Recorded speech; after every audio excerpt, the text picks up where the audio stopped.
Spirit Halloween exclusive. Tony Fake Wise Guy, Pizza YouTube, Grifter Costume. Cry about rent one night, brag about being untouchable the next. What's inside the bag? Fake mob resume, complete with "I knew Sammy the Bull" scribbled in crayon. Plastic cup of coffee and cigarette prop. Never leaves his hand, even when begging for super chats. Dog puppet named Leon. Comes pre-stuffed, no feeding required. T-shirt with stains. Authentic sauce marks for that live stream on the sidewalk look. Cardboard sign reads "Donate or I'll spill secrets" in crooked Sharpie. Grifter goggles. Helps you see imaginary connections to every wise guy from Brooklyn to Sicily. Optional add-ons sold separately. Iceman poisoned my cheeseburger. Story expansion pack. YouTube Live donate pop-up window blinks every 30 seconds. Bonus untouchable sound button. Press it and hear "I was made, kid, made." Warning, costume may spontaneously start rambling about RICO cases, ex-wives, and rats in the chat. Caution, extended wear may cause urges to grift from your neighbors. Mugs, what the fuck you doing in there, you prick?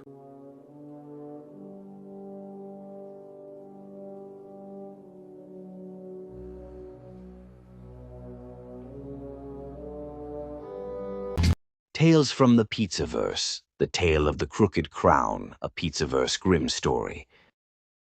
The city had a winter that year that wouldn't let go. It clung to the brick like a jealous ex, left lacy frost on every stoop, and turned the fire escapes into steel skeletons against a pewter sky. The moon wore a bruise, and the rats whispered news faster than the gossipers in the parish basement. A bell in a shuttered church kept ringing, though nobody pulled the rope. Folks said it rang whenever a lie grew legs in the night. If you listened real close, the bell had a hitch in it, like a smoker cough. Dink, dink. And every time it chimed, somewhere in the borough, a truth snapped its chain. Down in a wind-bit alley, under the busted eye of a flickering street lamp, sat Tony Pizza on his busted lawn chair that he called a throne. On his head, a pizza box crown, permanently bent from weather and from madness, the grease stains running like teardrops. Around his ankles, milk crates stacked to make him look like a dais. His court was a circle of dented trash cans, a shopping cart with one wheel that wouldn't commit, and 3 cats who didn't believe in him but liked the smell of pepperoni stories. "I am king," he croaked to the night, breath like old cannoli cream. "I broke bread with bosses, swore oaths in back rooms, rode shotgun on the biggest scores, untouchable." The church bell coughed dink at that exact second. The cats yawned. The alley answered with a bottle rolling lazy and a whisper that sounded like "Sure, pal." See, in this city there used to be a golden ledger, a book that didn't keep numbers so much as it kept names. Honest names glowed warm on the parchment like they had their own little sunrise trapped inside. Liar names smoked black and left fingerprints that burned anyone who touched them. The ledger went missing one storm season, and the streets got sicker after. With no register of who stood for what, the rats took liberties and the pigeons started preaching. The bell rang more. Truth had to fend for itself. That's when the 4 stepped in. Not saints, not angels, just right. Bambi Palermo walked through the frost like it owed her money. Long coat, dark hair, eyes that held the rain and the map. On the heel of her boot there was a memory, blood on a candy store sidewalk years back, the day her father dropped and the world learned to talk out of both sides of its mouth. She didn't smile easy, but when she did, the city forgot its cough for a second. Beside her came Joey Dimes, all swagger and knuckles that told stories. Folks said he never made a choice without flipping a coin first. Also said the coin never dared land wrong. In his pockets, 2 handkerchiefs, a St. Christopher medal, and a list of people to forgive when he had the strength. Trailing a step behind, like the night itself, was Sungrown. He watched, always watched, eyes like unlit coal that still saw heat. He knew the invisible angles, the places lies hid their cigarettes and hopes. If truth was a fugitive, Sungrown knew every couch it crashed on. And with him, steady as a church column, Frank Pecoraro. The man carried silence like a weapon. When he finally spoke, sidewalks listened. They called him interim king, but he wasn't holding a place. He was holding a line. He'd rather build a table than sit on a throne. When he nodded, oaths sprouted out of concrete. The 4 gathered at La Vigilia, a shuttered bakery that still smelled like Sunday mornings. In the back, between sacks of flour that never got to be bread, they set their hands on a table scratched with old initials and fresher promises. Bambi said, "Ledger's gone. Streets are coughing up fables. And that troll in the alley, he's teaching kids the alphabet of fake. We either fetch the book and set the scale back, or we start burying people who don't deserve graves." "Flip a coin," Joey said, already flipping. "Heads we pull the book, tails we pull the book. Nice odds." Sungrown let a thin smile show. "Ledger's in 3 pieces," he said, like he was reading the weather off the bricks. "Torn seasons ago. Winter page, summer page, crossroads page. You want truth to count again, you stitch all 3, and you pass 3 trials, tongues, thresh, and toll. Fail any, the bell stops coughing and starts screaming. Once it screams, even angels put in earplugs." Frank's hand rested on the table. "Then we don't fail." They moved before the city could change its mind. Trial 1, tongues. The alley where the bell's echo was thickest ran behind a rows of cold water flats. In the middle of the lane stood a cart piled with oranges that never rolled, not even when the wind tried to make 'em dance. An old woman sat behind it, eyes like thumbtacks, scarf tied tight like a secret. "You come for winter," she rasped, and her breath fogged into little scrolls that unraveled and disappeared. "But winter ain't free. Winter trades." She plucked a single orange and sliced it with a bone-handled knife. The flesh inside was blood-dark and simmered like a bruise. "You speak once," she told each of them. "One sentence true of your life as it really is. If you speak false, the orange will curdle, your tongue will ache with lead. 3 truths, and winter's page will show itself." Joey stepped first, coin still flipping like a heartbeat. He caught it, palmed it, looked at no one. "I always flip before I swing 'cause I'm scared of who I'd be if I stopped asking heaven for permission." The old woman fed him a slice. It tasted like grief gone warm. The bell coughed, softer. Sungrown spoke next, voice low. "I watch from shadows 'cause light makes liars pose, and darkness makes 'em honest." He took his slice. It stung like clean whiskey, cleared his sinuses and his conscience. Bambi's turn. She stared at the page the knife had cut, seeing something only she felt brave enough to say out loud. "I'm the daughter of a dead man, and I still talk to him every night, even when he ain't answering, especially then." The orange didn't curdle. The old woman's mouth pinched, maybe a smile, maybe a wound healed. Then Frank. He breathed once like a prayer. "I'm holding a crown I don't want so liars won't pick it up." The slice was sweet and clean, like Sunday after an apology. Winter showed itself as a sheet of parchment under the cart, frost-laced, glowing with its own moon. The old woman slid it across. "Tongues pay, tongues prove. Guard it." They rolled it careful, tied it with a piece of red thread the woman tore from her scarf. "Next," Bambi said, but she already knew. The wind moved like it had directions. Trial 2, Thresh. They walked to the river where the ice floes bumped each other like drunk uncles at a wedding. There stood a mill with no walls, all gears and bones of a machine that ate lies and spat chaff. A sign creaked overhead. Every grain will be counted. In the center, a man with hands like rakes and a smile that hadn't decided how much to show. "You want Summer's page," he said, head tilted. "You get it by threshing your legends. Whatever tale you tell about yourselves, I feed it to the mill. If it's puffed up, the teeth throw it back in your faces. If it's honest, the flour falls like snow, and the page rises with it. Ain't personal, just physics." "Fine," Joey said, rolling his shoulders. "When I was 12, I thought I was born to win fights. Truth, I was born to take hits and keep moving."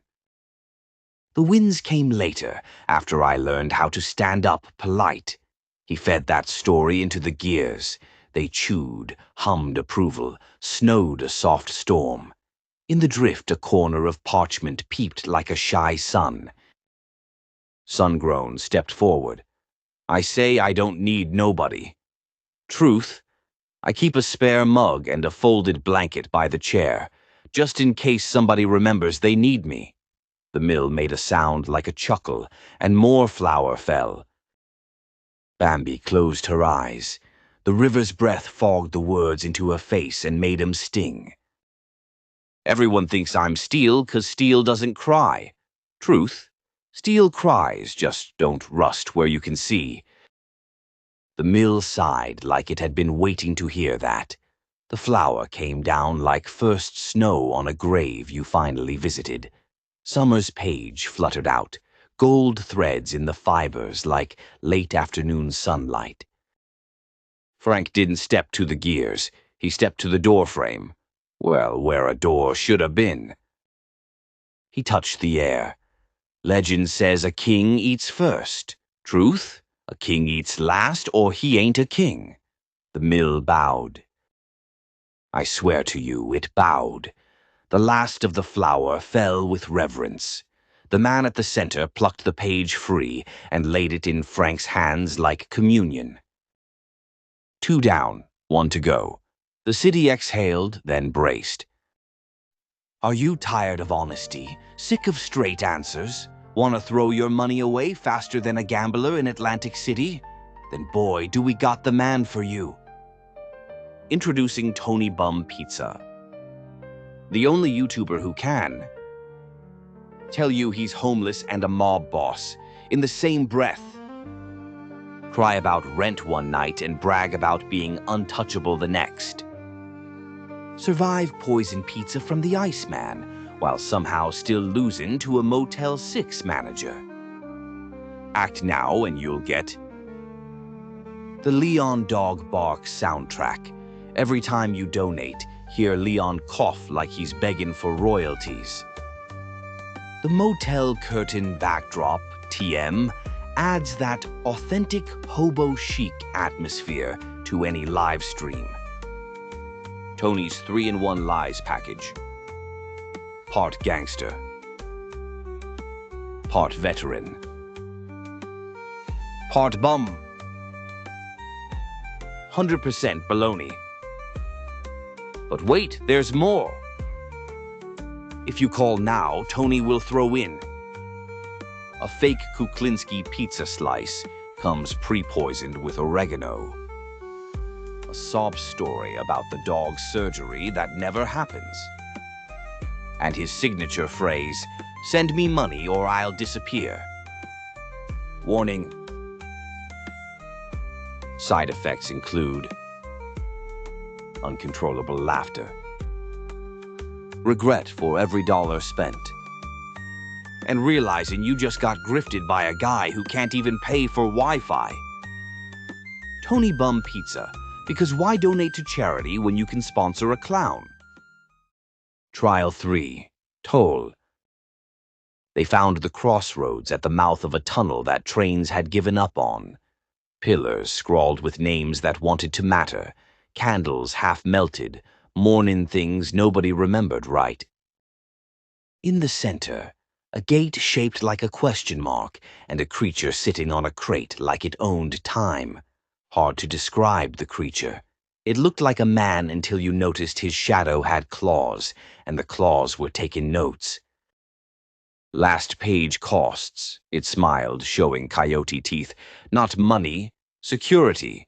You pay me the thing that makes you sleep at night. You get it back if you come out the other side with all 3 pages stitched and the ledger's lock opened.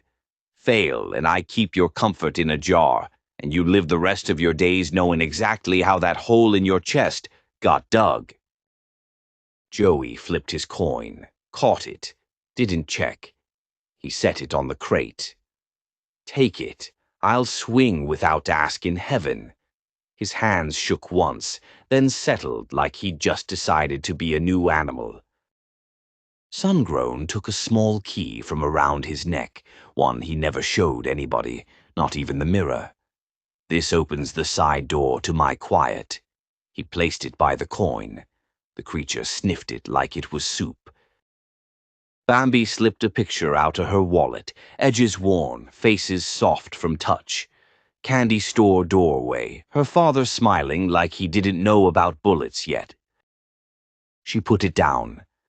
I don't know if I hate you for taking this or love you for making me strong enough to lend it, she told the creature, and it nodded like even nightmares respect people who talk plain. Frank set a folded napkin on the crate. In the napkin, a ring. Not fancy, just clean.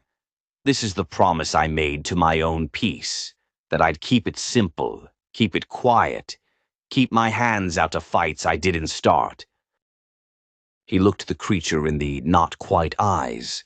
I'm giving it 'cause sometimes you gotta start the fight if it saves other hands. The creature grinned past feral into solemn. Toll taken, it said. It reached into the air and pulled out the crossroads page, inked with lines that moved when you weren't looking. Don't lose it, or I'll start liking you and I can't afford hobbies. They stitched the 3 pages with the old woman's red thread, fingers numb but sure. When the final knot cinched, the parchment shuddered, and the golden ledger took a breath like somebody waking up from a coma. Now, Bambi said, voice low, we bring it to the bell. But the city don't let good deeds go unopposed. The moment the ledger inhaled, Tony Pizza felt it from his lawn chair throne. His cardboard crown quivered like it heard its expiration date. The troll stood, joints poppin', and hissed a prayer to the gods of cheap talk. Shadows peeled off the walls to listen. Ain't no book judging me, he snarled. Ain't no bell telling me when to shut up. I'm king 'cause I say so. Bring me the ledger. I'll make a coaster out of it. He whistled, a mean 2-note thing, and from the alley mouths came his hollow men, boys who believed the taller a story, the taller they were, eyes like empty bottles, hands full of broken glass and yesterday's bravado. They moved in a jittery circle, faking courage, mistaking noise for power. Night leaned forward. The bell in the shuttered church gave a cough that sounded like a warning. The 4 heroes walked the ledger through streets that recognized them and pretended not to. Old habit. Their boots struck a rhythm the city remembered from better years. Not a march, not a parade, but a processional that said we bury our dead, we honor our oaths, we don't clap for clowns. At the corner of mercy and lack, Tony stepped out with his hollow men spilling around him like bad beer foam. Look at 'em, Tony jeered, voice pitched oily. 4 little saints pushing a book like a stroller. You want a story, I'll give you a story. I ate with legends. I ran the river. The bell cut him off. Dink. Not cough. Strike. Real bell now. Someone, somewhere, had pulled a rope or a conscience. Either way, the sound landed with weight. Bambi rested a hand on the ledger. "Tony, this ain't your trial. It's ours. But you're gonna have to live with the verdict." "Your verdict," he spat, "means nothing. I got an army." Sungrown counted the hollow men without moving his lips. "You got 6 kids and a rumor." Joey stepped forward, rolling his sleeves the way men do when they know they're about to say something with their hands. "Pick 3 who ain't allergic to consequences," he told Tony, casual as ordering cutlets. "We'll handle 'em polite. Then you apologize to the street for making it listen to your bedtime fantasy."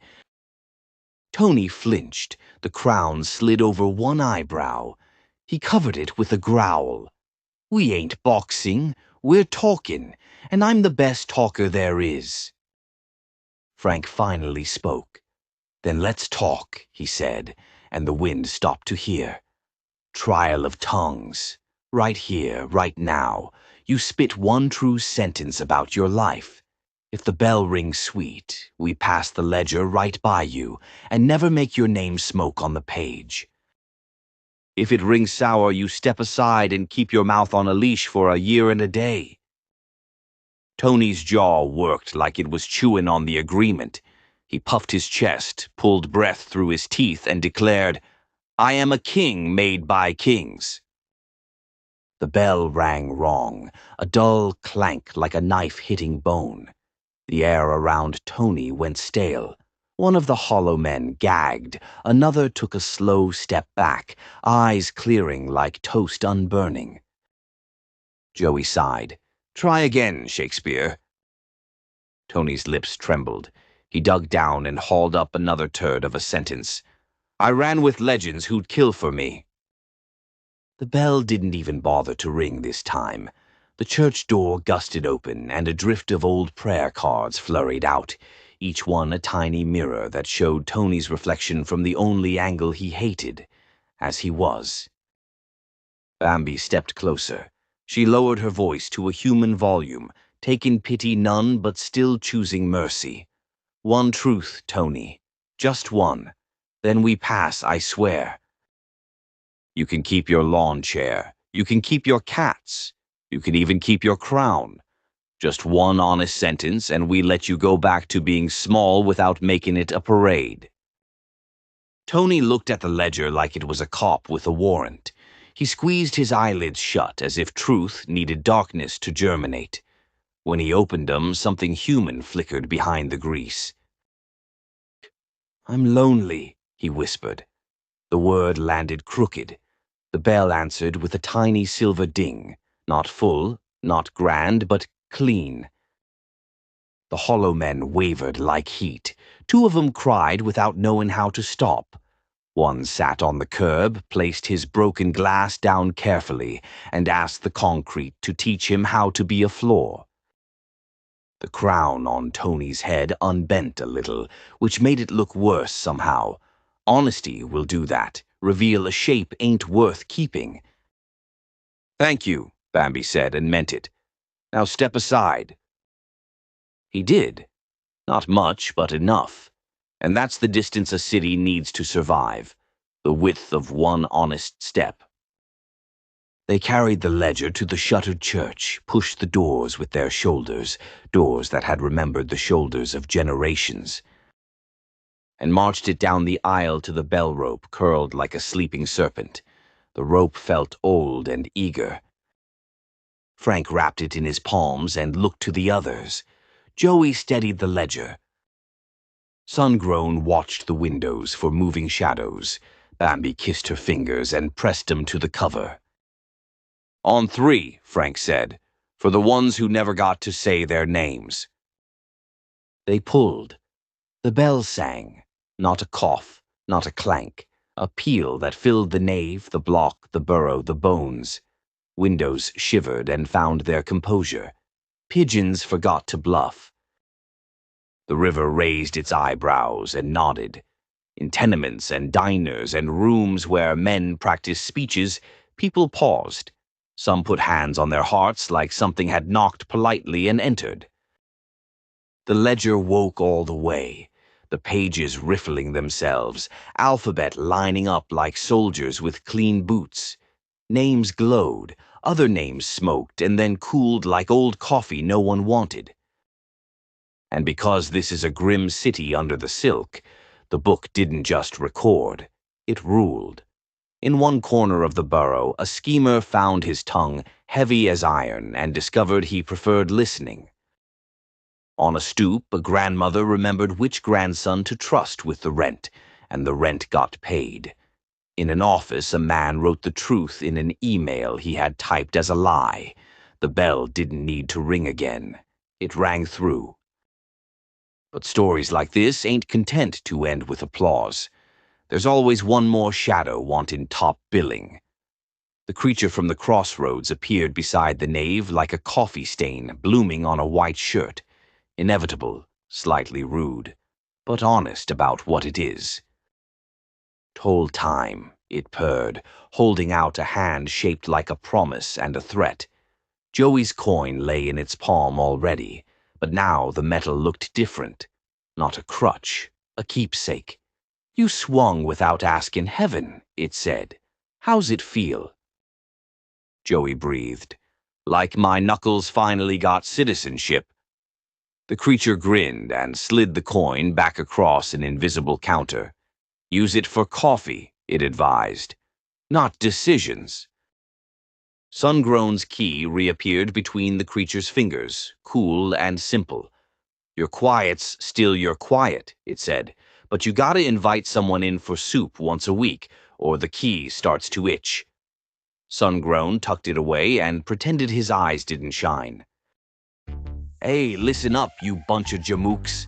Tired of scrolling through YouTube, wasting time on clowns and fake tough guys? Forget about it. I got the spot for ya. It's called the Supreme View page, capiche? This ain't no dollar store channel, nah. This place, it's like Sunday gravy on the stove, hot, thick, and you can't get enough once you taste it. Supreme drops content like a bookie drops excuses when the boss comes knocking. You want laughs? He's got laughs. You want real talk? He's got that too. You want a channel that don't flop harder than Tony Bum's rent money? This is it. So do the right thing, paisan. Hit that subscribe button like you're knocking on a rival's front door. Smash that like button like it owes you money. And don't forget the bell. You ring that bell like Ma ringing ya in for dinner. The Supreme View page, where the views ain't just supreme, they're freaking untouchable. Now what are you doing? Get over there before I gotta come remind you personally. Bambi reached for her picture and felt instead a weight on her shoulder that wasn't the past. It was a cape woven of every night she whispered to the candy store doorway. The creature tipped its head. "You kept talking to the dead so the living could hear you. That's rare." It offered the photo. The faces in it seemed warmer, less memorized, more present. "Let him go when you're ready," it said. "Or keep him. Either way, don't let sorrow bully you. You're the meaner one." Frank's napkin unfolded itself into the ring again. He looked at it long, like a man reading the end of a letter twice. "You'll never get Simple back," the creature said, not unkind. "But quiet ain't gone. It's just been promoted to earned." Frank slipped the ring back on a chain he wore under his shirt. He nodded once, heavy as law. The creature sniffed the air, caught the scent of truth baking. "My work here is done," it lied pleasantly, which is how you know it told the truth about itself. It left by not being there anymore.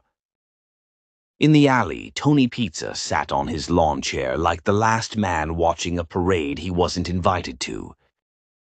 The Hollow Men had drifted, some to coffee, some to calls they'd been avoiding. Tony tugged at his crown, looked at the church, at the street, at his hands.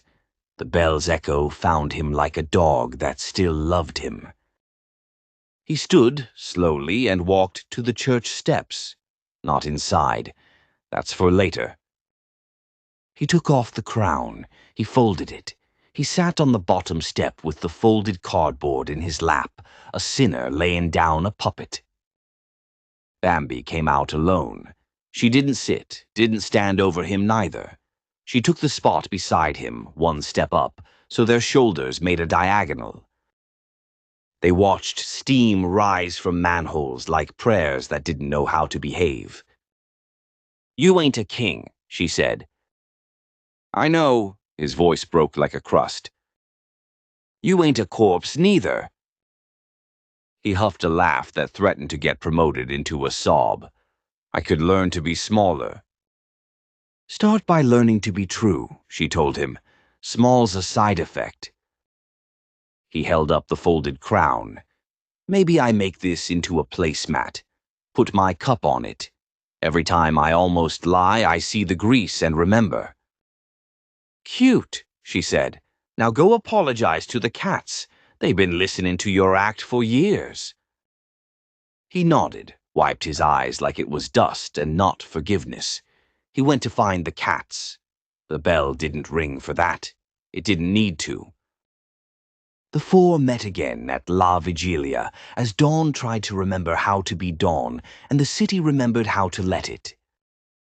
They laid the ledger on the flower table and watched the sunrise write itself across the cover. Joey flipped his coin just to feel it, caught it, tucked it away. "I'm buying breakfast," he announced. "No arguments. Heroes eat first today. King says so." Frank half smiled. "King eats last." "Then I'm eating as a bum," Joey said, and everybody let the laugh out. Sungrown cracked the back window and let in air that smelled like bus brakes and hope. "We ain't done," he said, because someone had to say it. "Truth's a leaky boat. We're the cups bailin' water." Bambi set her palm on the ledger like she was taking its temperature.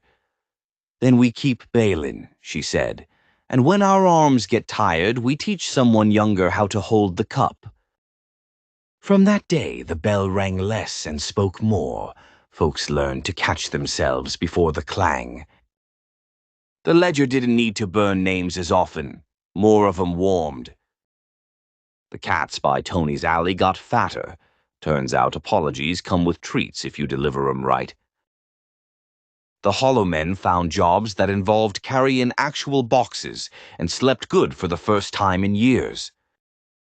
The creature at the crossroads got bored and took up watching pigeons fight.